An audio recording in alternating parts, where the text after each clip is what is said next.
Hi, my name is Bob Roth, and I've been a teacher of Transcendental Meditation for over 40 years. I want to start right off with a very simple working definition of Transcendental Meditation. Number one, TM is a very simple technique. It's simple not because it's simplistic or a beginner's meditation, but because there's an elegant simplicity to the practice. Very profound, elegant simplicity to the practice. Number two, it's natural. There's no manipulation, there's no suggestion. Every human being can practice Transcendental Meditation as well as every other human being. Very simple to learn and very enjoyable to practice. Number three, it's effortless.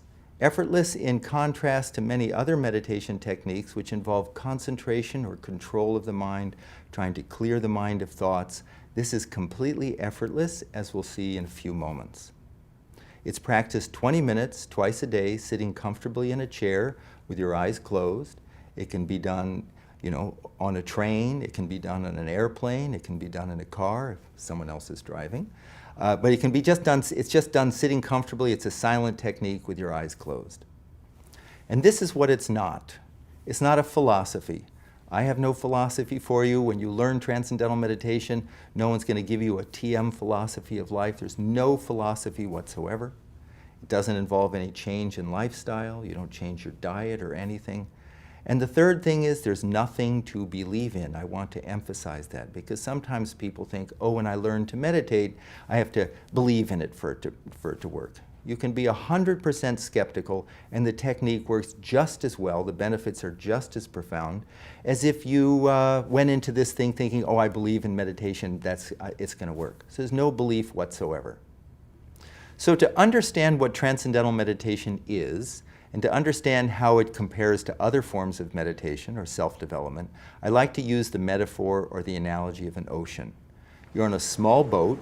You're in the middle of the ocean, out in the middle of the ocean, and all of a sudden you get these huge swells, these huge 40, 60-foot high waves, and you could think, oh my God, the whole ocean is in upheaval. Well, not really, because if you do a cross-section of the ocean, you see these little 40-foot high waves, and the ocean is like, in reality, a mile deep, and the ocean is active on the surface, but at the depth of the ocean, it is naturally silent. That's the nature of the ocean, active on the surface, silent at its depth. And the analogy is our mind. The surface of our mind is the active thinking mind. All the things that we're thinking about all during the day. It's like the waves on the surface of the ocean. And I like to call it the gotta mind.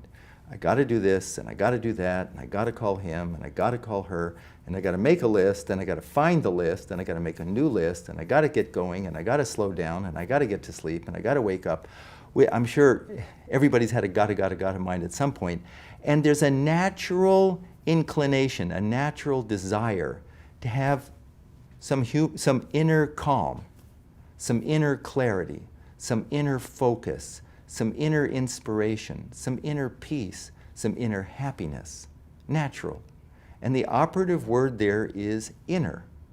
And the question is, where is that inner, and how do we get there? Deep within every human being, deep within all of us, is a level of the mind that is already calm, already settled, already wide awake. The ancient meditation texts use very big words. They say it's a source of our unbounded creativity, unbounded intelligence, happiness, focus, clarity. It's there. It was there. If it's there, it was there yesterday. It's there right now. It'll be there tomorrow. We've just lost access to it. We're stuck up here. We're stuck up on the surface gotta level. And Transcendental Meditation is a simple, natural, effortless technique that allows the active thinking mind to all of it, to just settle down and experience quieter levels of thought and quieter levels of thought, and then experience what has been called the source of thought, or the unified field of consciousness, or transcendent level of the mind, pure consciousness. Now here's a question. How do we know during Transcendental Meditation that that's actually happening? How do we know something substantive is taking place? That we're not just imagining this And we know from science. And why do we know from science? Because we know from science mind and body are not just interconnected. In many regards, mind and body are basically one. And if it's true that during transcendental meditation, your mind is just effortlessly, comfortably settling down, experience quieter and quieter levels of the mind, and then experiencing that source of thought, it must show up in a very profound and dramatic way during the meditation, and it must show up in the body. Basically, what the research shows is that during transcendental meditation, your body gains a state of rest and relaxation, and what that deep rest does, it allows the buildup of stress, fatigue, tension, anxiety to be dissolved. When we get a state of deep rest, there's a hormone, probably some of you have heard of, called cortisol.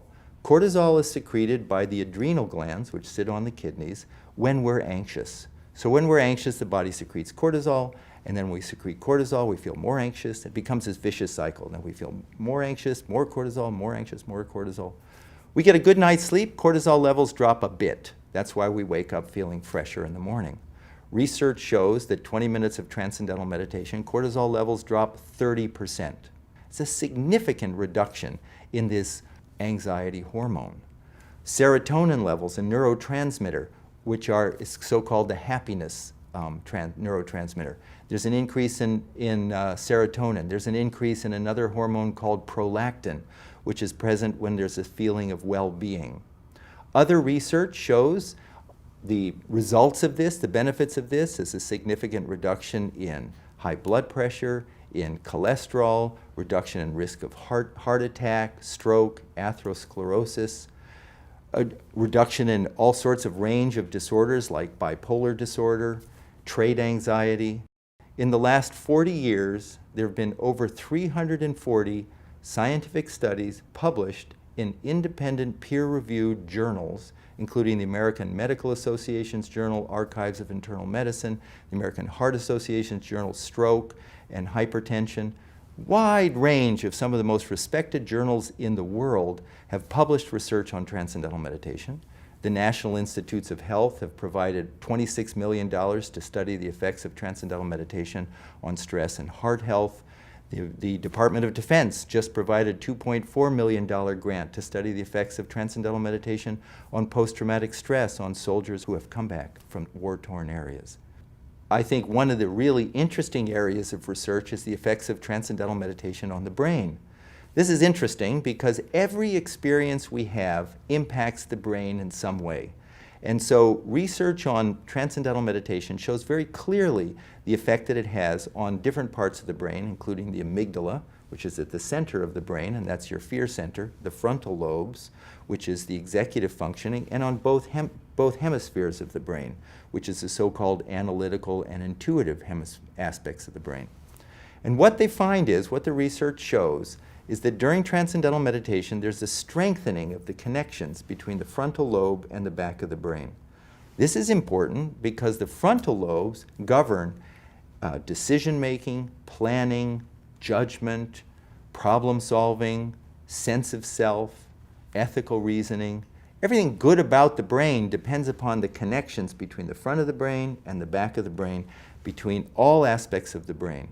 And stress rips apart, you could say, as if takes the frontal lobes offline. That's why, does a stressed person have good judgment? Does a stressed person solve problems, plan well? No, because the frontal lobe goes offline. During transcendental meditation, those connections are strengthened.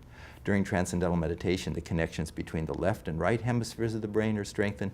All parts of the brain connect together during TM. And because of something called neuroplasticity, those connections that we have in meditation last in daily life. And that's why people report that they think more clearly, that they make better decisions, they solve problems better. Why students find that their grades go up and their test scores go up. It's not magic, it's now the brain is optimized. The whole brain is functioning in a coherent, integrated way. In fact, there's a spreading of coherent alpha brain waves from the back of the brain to the front of the brain. And alpha brain waves are indicative of a state of restful alertness. And that's what Transcendental Meditation produces, a state of restful alertness. Now the big question is, how do you get there? How do you go from the active thinking, gotta level of the mind to these quieter and quieter and quieter levels to that source of thought? And how do you get there effortlessly? It's there right now. We don't have to muscle it. We don't have to believe in it. We don't have to clear our mind of thoughts. That's trying to stop the waves on the surface. We're accessing a level of our mind that's already calm. It's a wonderful experience. It's a blissful experience. It's a satisfying experience. And how do we get there? The key thing I just said is it's a satisfying experience.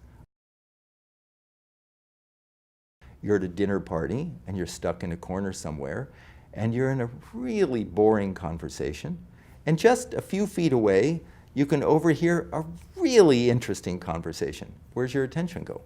You're trying to pay attention, but you keep being drawn to that more fascinating conversation. The natural tendency of the human mind to be drawn towards some field, something more satisfying. Absolutely spontaneously more satisfying. Inside is a field of great satisfaction. Source of thought, great, very charming field. In Transcendental Meditation, we learn how to give the attention of the mind an inward direction. Instead of outward through our senses toward that nice music, that interesting conversation, that, is it hard to watch a great movie? No, your attention is drawn to it. So, but that all goes out through the senses. Now, like that cross-section of the ocean, we learn how to give the attention of the mind an inward direction, and automatically the attention is drawn, settled quieter and quieter and quieter levels, because quieter levels of the mind are increasingly more satisfying, more satisfying.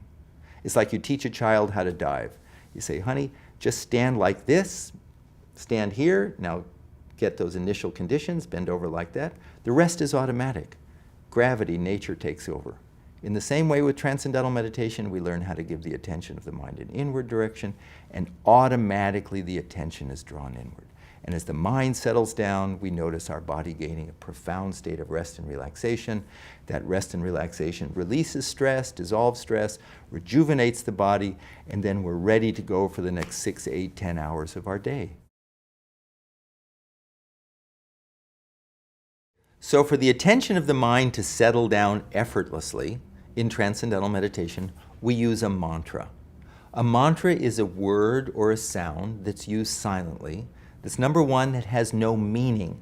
If it had a meaning, then we're stuck on the surface. What does that mean? What does that mean? The intellect kicks in. It's also a word or a sound, used silently, that is positive. It's known to be positive, life-supporting. It's a good sound for the mind to settle down. It's a sound, a mantra has been used for thousands and thousands of years for just this purpose. Transcendental Meditation is always taught one-to-one by a trained, certified teacher of TM. I need to emphasize that. Transcendental Meditation is not a mass meditation. It's not something you learn out of a book, not something you get from a tape. The technique is taught over 4 consecutive days of about an hour to an hour and a half a day over 4 consecutive days. And the first day, always one-to-one with a trained teacher of Transcendental Meditation, certified teacher.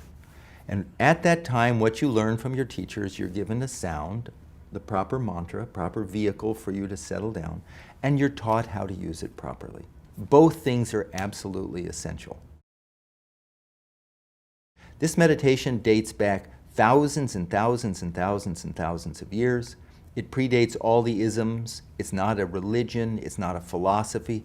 It's a universal human being practice. And from that tradition of Transcendental Meditation, called the Vedic tradition of teachers, it has been passed on from teacher to student, teacher to student, teacher to student, always in an oral tradition over thousands of years. And the most recent great meditation teacher was Maharishi Mahesh Yogi.